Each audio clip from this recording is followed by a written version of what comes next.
So in October 2013, Scott Jones was leaving a bar in New Glasgow, Nova Scotia, and he was approached and attacked unprovoked by a man that he had encountered across the bar.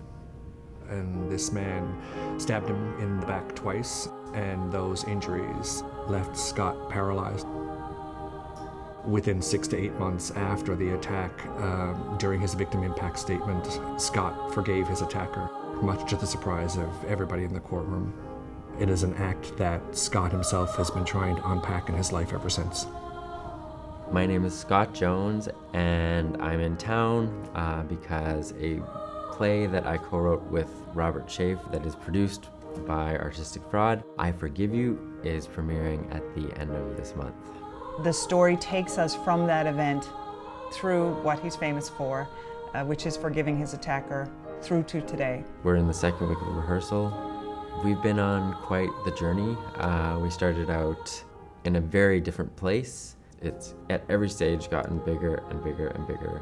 There's some very powerful elements of the play, and one of them is that Scott is actually in the play, not as an actor, not as a storyteller, but as a choir director. The idea of adding a children's choir initially terrified me because I was thinking, sometimes children's choirs, like you're like holding this feather and you're hoping that this feather does not fly out of your hands, but that's not the case here because they're actually the glue. This really important aspect of the show is that all the words are Scott's words.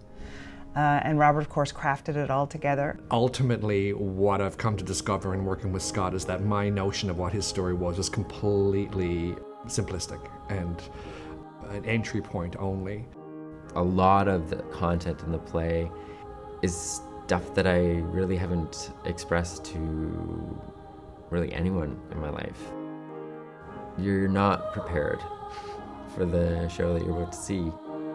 I've never experienced something so potent and powerful as this production.